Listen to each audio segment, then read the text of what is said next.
Welcome to Managing Uncertainty, a podcast series from the experts at Bryghtpath discussing global risk, business continuity, and crisis management. Will you be ready to lead your organization through its critical moment? So every great story starts with a story, a lead, right? Yep.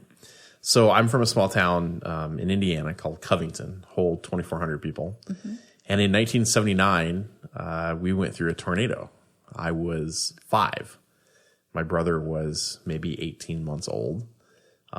It went about a half mile, maybe a quarter mile from my home. We had pretty significant damage, but I vividly remember we didn't have a basement, so we ran to an interior closet with my mom and the dog. Okay. And we're hiding there, and the storm comes through. My mom saw the funnel cloud. That's what started all of this. Oh, really? So we're hiding in the closet, and then, it passes by, and then you go outside and you look at the aftermath of the storm. And my city was without power for more than a week. Actually, I think it was closer to 2 weeks. We had trees down in the yard. We had a tree at a 45-degree angle leaning towards our house. So we couldn't sleep in our bedrooms because that's what the tree was aimed at. We had to sleep on the floor in the living room with sleeping bags. Fortunately, we had. Which is kind of fun for kids. It's kind of fun for kids. For my mom, not so much. No. And my dad was out of town working because his job, he was usually gone every other day. So we weren't prepared to deal with this other than having sleeping bags and, enough food for a couple days. Yeah. So on the flip side, I grew up on a farm, so we were used to kind of living without for periods of time because we weren't very close to the grocery store and things like that. So I also had few childhood memories of some major storms that came through, and Mom waking us up in the middle of the night for tornado warnings and dragging us down into the basement. And you had a well for water then? We did, yep. Okay. Yep, we did. And we had a basement sort of root cellar type of place that Mom would drag all 4 of us down there in the middle of the night, and terrified. Again, you'd walk outside, like you said, trees are everywhere. Could you get to the cellar from inside your house, or did you have to go outside and go through the wing door? It was in the house, so we could actually get. It wasn't like on the movie Twister where it's coming and you're trying to open the storm cellar, anything like that. No, we went right into the basement. Okay. So.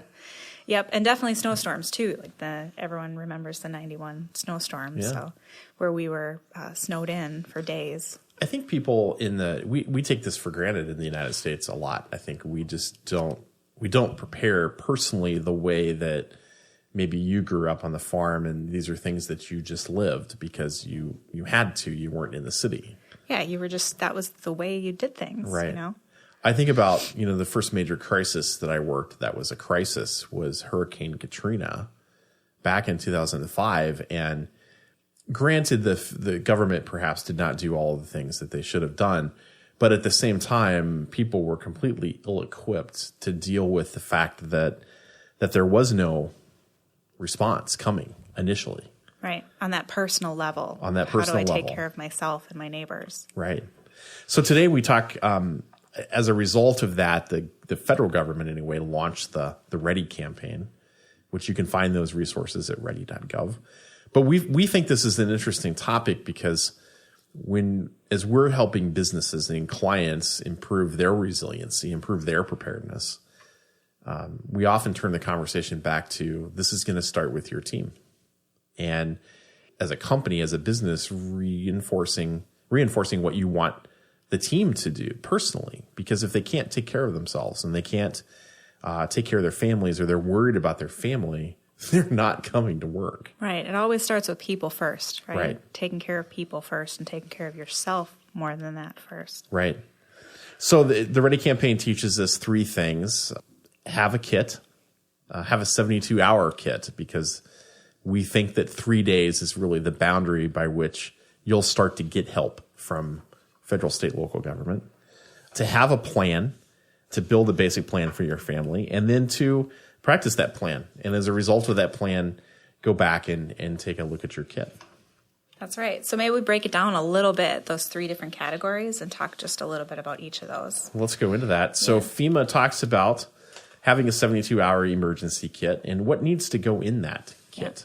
just looking at the top of the list here is obviously water, and second to that is food. And it makes me think, in my house, I always have an overstocked fridge. I mean, we don't have kids, but I always have an overstocked fridge and overstocked pantry. And it drives my husband crazy because he can never find anything. But you grew up on a farm. But I think that's where it came from. Yeah, Right. exactly. I've always got something that I can come up with something to feed a whole crowd of people, even though it's just my husband. Right. Yeah. We also talk about some supplies, flashlights, first aid kit. I like to have flashlights, but I prefer to use the head lamp because then you can use both hands to do whatever as you're manipulating something or fixing something or trying to navigate, trying to help another person. Batteries, lots of batteries. Always. Yeah. Batteries are important. And lights, flashlights, candles in multiple rooms. So let's say you can't get to, because like you said, there's a tree in your bedroom, and that's where you keep the flashlights and the batteries. So it's probably a good idea to place them in various rooms of the house. Maps, can openers for food, manual can openers for food. First aid kit. This is something I always have because, again, I like to call myself a recovering medic from the Air Force. So I always have thought through what you would need in basic first aid situations. Right. And then some. Yeah. So those are a lot of the basic things. We also recommend that you have some cash and that you have spare medication, over-the-counter medication, in addition to your prescription medications. And you can always talk to your doctor about, hey, I'm building an emergency kit and I want to have spare of whatever it is that you take. And most doctors will help you acquire that with a proper prescription. Yep, spare fuel or propane or however you may be heating your house with, those types of things are good to have on hand. And back to water, I just briefly touched on at the beginning, but I think that's pretty important because if you think about what could happen to, let's say you're on city water, that water supply could go bad for whatever reason in the midst of a big storm, and you want to make sure that you can survive on what you have. So we always have gallons and bottles of water available, even though our city water, we drink that most of the time. Right. And for water, we're talking about a gallon per person per day. At least. So it adds up pretty fast to Right. be a pretty significant amount of water. And if you're in a hotter climate, you might want to think about more than that. Yeah. If you want to get fancy and you've built this kit for your home, then you can start to think about what's the get home kit that I need to have in my vehicle, because I might be 50 miles from home when the disaster strikes and I need to get home or wherever it is that I'm meeting my family. We're going to talk about that in a minute. But you can think about a lot of the same kind of things. You need, clothing in your vehicle for different climates and cold weather and spending the night outdoors. You might want a tarp and some rope to help you, shelter from the rain. But you're going to want food and you're going to want water and probably a comfortable backpack to help you get from point A to back to home. And I think the vehicle thing we're relatively good at here in Minnesota because we're used to traveling through snowstorms. Right. Yeah, where your best of intentions, maybe it's not bad, but you end up rolling right into the ditch, and you need some of those basic items until you can get help your way. So part 2 of personal preparedness is to have a plan that you develop with your family. And it starts with just getting access to information that you need to know about the disaster that could be coming. So that can be weather alerts, have a weather radio, subscribe to local, city, county, state, and FEMA alerts so that you know about flooding, severe weather, hurricanes. I mean, you would think folks would know about these things, but you're surprised sometimes that who doesn't get emergency notifications. Well, I think even aside from that, preparing yourself comes along with, we always look at the weather every night. So what's the weather look like this week?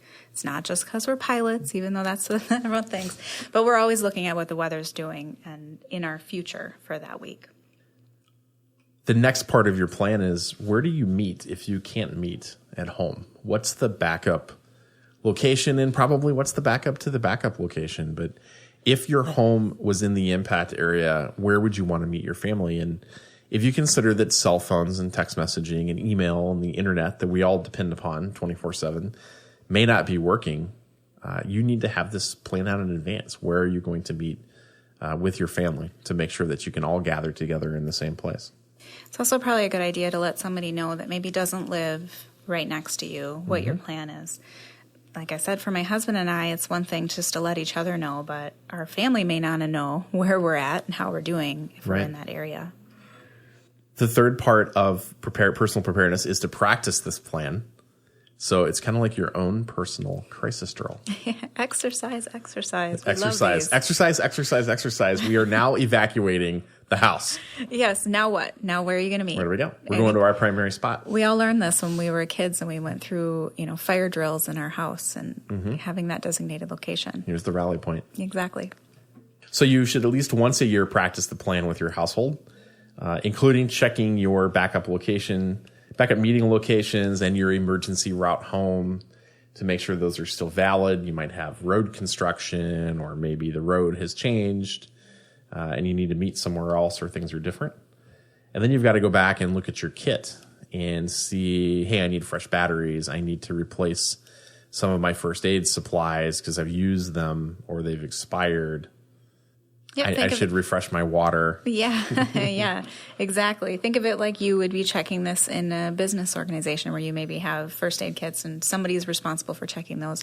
It's no different than in your house. Make sure that all of your supplies are still working and operational. Beyond that, those are the three basic things. So have a kit, make a kit, develop a plan, and then practice your plan and go back and review your kit. If you've done all those things and you're starting to think about, okay, I want to go further. Well, you can start with training. You can take the Community Emergency Responder course, the CERT course from FEMA. It's often taught by your local fire department, but it really has to do with how can you help your local community in an emergency. You could take CPR and first aid training from the Red Cross or from a Red Cross instructor. I think that's probably one of the more valuable things that you can do. You can take an amateur radio course and buy some amateur radio equipment and become part of that network of kind of community folks that coordinate and communicate information. What are some other things that you can do? Well, I'm just thinking, if you're a business and you want to train your employees to make sure that they're ready so that they can come back to work because they've taken care of themselves, we'd be happy to come and help with something like that as well. We do that kind of training. We have done that training for many businesses. We're working on a campaign for that very thing right now. That's right. You should keep your car fueled. I'm horrible at this. You should have at least, what do they say, half a gallon at least always in your car, which I drive excessive amounts to work when I come to work, and I never have the amount of fuel you're supposed to have. No.